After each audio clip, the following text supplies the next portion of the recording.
আজকের ভিডিওতে থাকছে বরিশালের বিখ্যাত বাইতুল আমান জামে মসজিদ।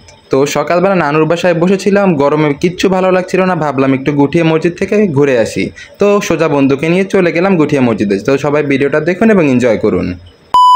আসসালামু আলাইকুম, হ্যালো এভরিওয়ান, কেমন আছেন সবাই? আশা করি সবাই খুব ভালো আছেন এবং আমিও ভালো আছি। তো প্রথমেই আমি গুঠিয়া মসজিদে যাওয়ার জন্য আমার বাণীকে নিয়ে বেরিয়ে পড়লাম। বাণী বলতে আমি আমার বাইকের কথা বলছিলাম, ওকে আমি বাণী বলে ডাকি। আর রাস্তাটাও বেশ সুন্দর ছিল, সবুজে ঘেরা ছিল। এই গরমে তো সবুজের ঘেরা রাস্তা পেয়ে বেশ ভালোই লাগছিল। মনে হচ্ছিল যে এই রাস্তা দিয়ে অনেক অনেক দূর পর্যন্ত এভাবেই চলে যেতে থাকি। তারপরে আমি আমার বন্ধুকে যেখানে দাঁড়াতে বলেছিলাম ওখানে আমি যেতে না যেতেই বন্ধু চলে আসলো। তো বন্ধু দেখলাম যে হাসি দিতে দিতে চলে আসছে। তো বন্ধুকে বললাম যে বন্ধু, তোমার হাসি তো মোটেও কমেনি গরমে। বন্ধু বলল যে যদি একটু গরমে হাসি দিয়ে গরমটা কমানো যায় চেষ্টা করে দেখি। তারপরে আমি আর আমার বন্ধু রকেটের গতিতে চলে আসলাম গুঠিয়া মসজিদে। তো মসজিদের গেটে ঢুকতে না ঢুকতেই দেখলাম যে মানুষজন একদমই নেই, জায়গাটা একদমই ফাঁকা ছিল। হয়তো গরমের জন্য এমন অবস্থা, লোকজন একদমই নেই। তবে বাকি সময়গুলোতে গেলে অনেক লোকজন দেখা যায়। তারপরে আমি আমার বাণীকে পার্কিংয়ে রেখে আমি আর আমার বন্ধু ঘুরতে ফিরতে শুরু করলাম রোদের মধ্যেই। কেউ থাক বা না থাক, আমরা তো ঘুরবো, এটা হচ্ছে কথা। ঘুরতে যখন বেরিয়েছি ঘুরতে তো হবেই। তারপরেই সামনে দেখতে পেলাম যে সুন্দর সুন্দর কতগুলো সাদা হাঁস ছিল। হাঁসগুলো সাদা বলে দেখতে বেশ ভালোই লাগছিল। তারপরে ওদের কাছে গেলাম এবং ওদের কাছে যাওয়াতে না যাওয়াতেই ওরা ডাকাডাকি শুরু করলো। মনে হচ্ছে আমাকে দেখে ভয় পাচ্ছে, কামড়ও দিতে পারে।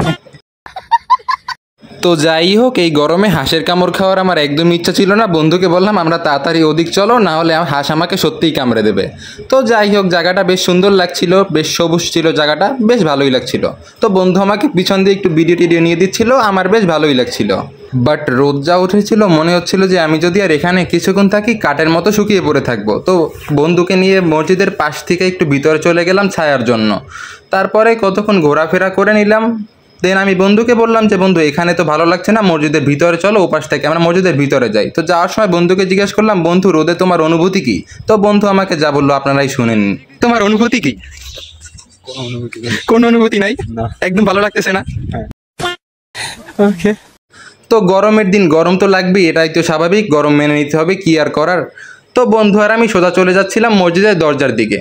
কিন্তু দূর থেকেই দেখা যাচ্ছিল যে মসজিদের দরজাগুলো বন্ধ রয়েছে। কাছাকাছি এসেও আমরা দেখতে পেলাম যে মসজিদের দরজাগুলো বন্ধই, কারণ এখন তো আর নামাজের সময় না, মসজিদের দরজাগুলো বন্ধ থাকাটাই স্বাভাবিক।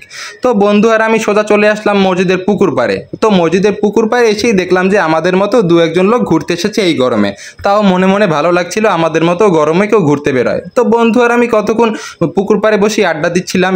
তারপরে আমি বন্ধুকে বললাম যে চলো বন্ধু, এই পুকুরেই আজকে গোসল করে ফেলি।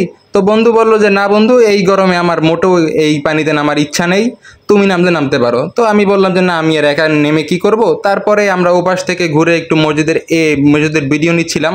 তো মসজিদের ভিডিও নেওয়া শেষ করে বন্ধুকে বললাম আমাকেও একটু ভিডিও টিডিও করে দাও, আমি মসজিদের পাশ থেকে একটু হাঁটি। তো বন্ধু ভিডিও টিডিও করে দিল, আমার বেশ ভালোই লাগছিল। এ পাশটায় অনেক বাতাস ছিল এবং গাছপালা ছিল। তারপরে আমি আর আমার বন্ধু ঘোরাফেরা শেষ করে সোজা চলে আসলাম আমার বাণীর কাছে। বাণীকে পার্কিং থেকে নিয়ে নিলাম। তো যারা আপনারা এই মসজিদে ঘুরতে আসেননি, ঘুরতে আসতে পারেন। বরিশালের মধ্যে খুবই সুন্দর একটি মসজিদ এবং বিখ্যাত একটি মসজিদ। আসলে আপনাদের মন সবারই ভালো হয়ে যাবে। তো আজকে আমার ছোট্টখাট্টো ভিডিও ছিল এই পর্যন্তই। দেখা হচ্ছে পরবর্তী ভিডিওতে। তো ততক্ষণ পর্যন্ত সবাই ভালো থাকবেন এবং সুস্থ থাকবেন। ধন্যবাদ সবাইকে। আসসালামু আলাইকুম।